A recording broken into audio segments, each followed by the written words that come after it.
You now know the program is there. You can feel it, that tightness in your body when you try to believe something bigger about yourself. That quiet resistance when you say the words, "I deserve wealth," and something inside you disagrees. In video 1, we uncovered the operating system running your life beneath your awareness. In video 2, we diagnosed the scarcity blueprint, the specific code that was installed in childhood and has been pulling you back to the same financial ceiling ever since. But knowing the problem is not enough. If it were, every person who read a book about limiting beliefs would already be free of them. Today, we answer the question that changes everything. How do you actually rewrite the code? Not with willpower, not with motivation, not by thinking harder or hustling more. We are going to go inside the brain itself, into the specific states, the specific windows, and the specific mechanisms that allow new beliefs to bypass the gatekeeper and install directly into your subconscious mind. This is the science of reprogramming. And once you understand it, everything in the rest of this series will make perfect sense. Let's start with something most people have never been taught, even though it governs every moment of their waking and sleeping life. Your brain operates in measurable electrical frequencies. Right now, as you listen to this, billions of neurons are firing in rhythmic patterns that can be detected by an EEG machine. These patterns are called brainwave states. And there are 4 primary ones you need to understand. The first is beta. Beta is where you spend most of your waking day.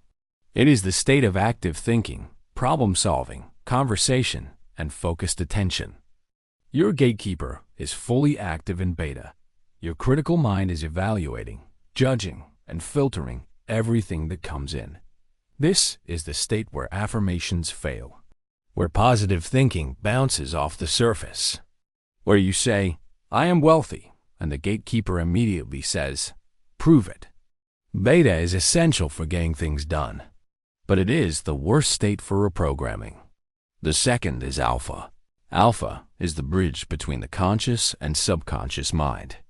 You enter alpha when you are deeply relaxed, but still aware. When you close your eyes and let your thoughts drift. When you are absorbed in a creative flow or lost in a daydream. In alpha, the gatekeeper loosens its grip. The critical mind quiets down. New ideas can enter without being immediately rejected. This is why some of your best insights come when you are in the shower, on a walk, or doing something mindless. Your brain has shifted from beta into alpha, and the door to the subconscious has cracked open. The third is theta, and this is where everything changes. Theta is the frequency your brain enters during deep meditation, light sleep, and in 2 specific windows every single day. The first 20 minutes after you wake up, and the last few minutes before you fall asleep. In theta, the gatekeeper is essentially offline. The critical mind is not evaluating. It is not filtering. It is not rejecting.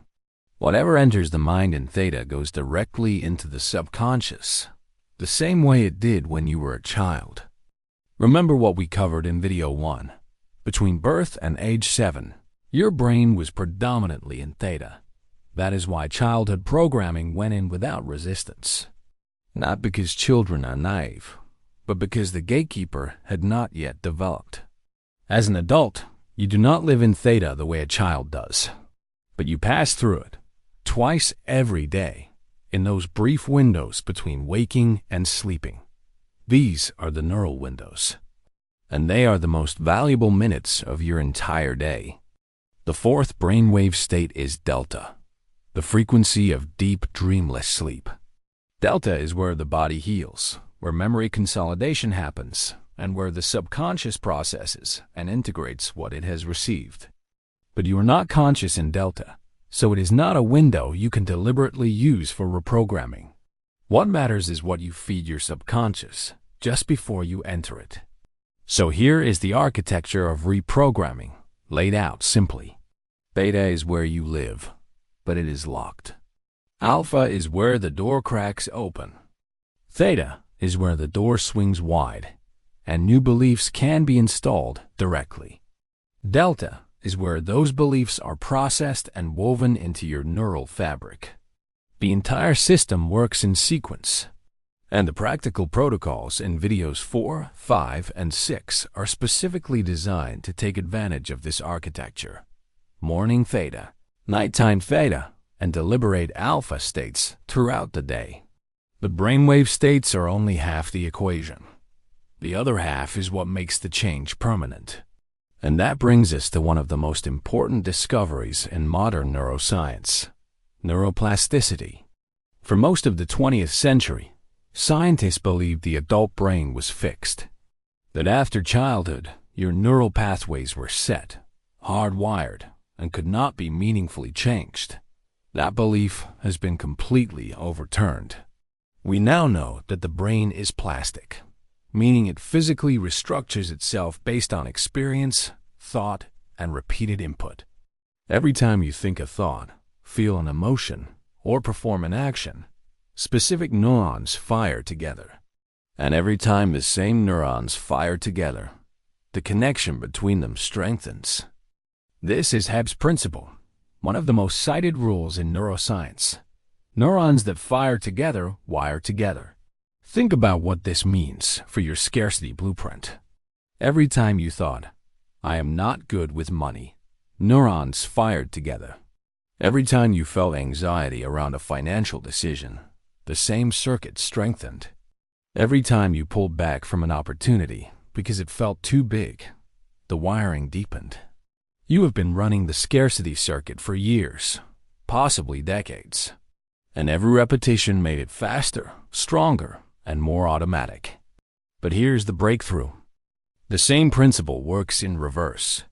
Every time you deliberately think a new thought, neurons that have never connected before start firing together. The first time, the connection is weak, fragile. The old circuit is still dominant.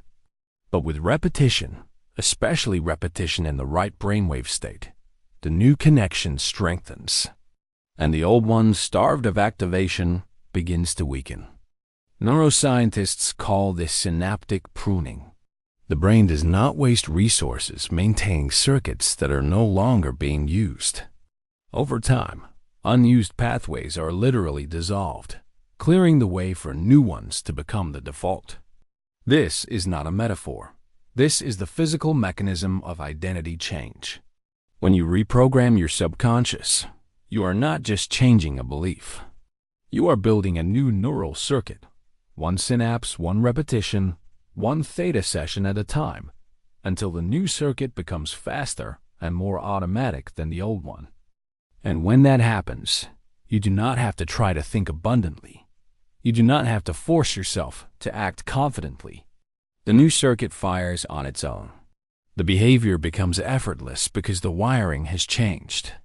Now here is the piece that separates real reprogramming from every technique that promises change but does not deliver it. Repetition alone is not enough. If it were, every person who repeated affirmations in the mirror for 30 days would have a new identity by now. The missing ingredient is emotion. Neuroscience research has shown that emotional intensity is the primary factor that determines whether a new experience is encoded into long-term memory and neural structure, or simply forgotten. Think about your own life. The memories that shaped you most are not the ones where nothing happened. They are the ones charged with intense emotion: fear, joy, shame, love, surprise. Your subconscious did not store those memories because they were logically important. It stored them because they were felt. This is why dry, mechanical affirmations rarely work. The words carry no emotional charge. They pass through the mind like background noise, processed, but never installed. But when you combine a new belief with genuine emotion, when you do not just say, "I am wealthy," but actually feel what it would feel like to check your account and see abundance, to walk through your life with financial security, to know in your body that you are safe and expanding, the subconscious pays attention. Because the subconscious does not speak in words. It speaks in feelings, and feelings are the language it trusts. So here is the formula. The right state, theta or deep alpha, to bypass the gatekeeper. The right input, a new belief, framed as identity, not aspiration. And the right fuel, genuine emotion that tells the subconscious this experience is real and important. State, input, emotion. When all three align, you are not just thinking positive thoughts. You are performing neurosurgery on your own identity, without a scalpel. Now I want to address something that stops a lot of people before they even begin. How long does this actually take? The honest answer is, it depends on the depth of the programming you are rewriting and the consistency of your practice. But neuroscience gives us a framework. Dr. Joe Dispenza, who has studied brain change through meditation in thousands of subjects, reports measurable shifts in brain activity and emotional baseline within 4 to 6 weeks of consistent daily practice. Research on neuroplasticity shows that new neural pathways can begin forming within days, but they require roughly 60 to 90 days of consistent reinforcement to become the dominant circuit. The old pathway does not disappear overnight. For a period, both circuits exist, the old scarcity blueprint and the new abundance circuit, and the one you feed most consistently is the one that wins. This is why sporadic effort fails. One meditation session does not rewire a 30-year-old belief. But 20 minutes a day, every day, in the right state, with the right emotional intensity, that is a force the brain cannot ignore. And here's what most people do not expect. The shift does not happen gradually and then stop. It happens slowly at first, and then all at once. For the first few weeks, nothing seems to change on the outside. You are building new wiring that has not yet reached the threshold of automatic behavior. And then one day, you respond differently to a situation that used to trigger you. You make a decision that the old you would never have made. You feel a calm certainty about your financial future that you cannot explain logically, but that feels absolutely real. That is the moment the new circuit has become dominant. That is the moment the operating system has been updated. And from that point forward, the feedback loop we described in video 1 starts running in your favor. New belief creates new behavior. New behavior creates new results. New results confirm the new belief. The loop that once trapped you in scarcity now accelerates you toward abundance, automatically. So let's bring this all together. Your brain operates in 4 frequency states: beta, alpha, theta, and delta. Theta is the reprogramming window, the state where the gatekeeper steps aside and new beliefs can be installed directly.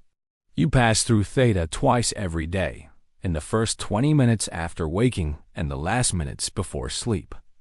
Neuroplasticity means your brain physically rewires based on repeated thought and experience.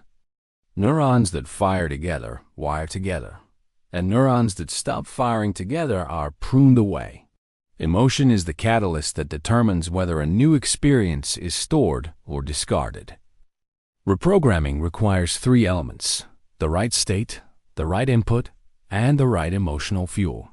Consistent practice over 60 to 90 days can make the new circuit dominant. And once it is dominant, the change becomes automatic, effortless, permanent. This is not theory. This is the mechanism. And starting in video 4, we put it into practice. Video 4 is about the first neural window, the 20 minutes after you wake up. The exact protocol for entering theta deliberately, feeding your subconscious a new identity, and starting every day from the operating system level instead of the software level. It is the single most powerful daily practice for subconscious change, and most people are wasting it by reaching for their phone. If this series is changing how you see yourself and your potential, subscribe to Greatness Quest Archive and share this with someone who is ready to stop working harder and start working deeper. This is what we do here. We uncover the programming. We learn the science. And we ascend beyond the code that was never ours to begin with. What is one scarcity belief you caught yourself thinking this week? One that you now realize is programming, not truth. Drop it in the comments. I will see you in the next one.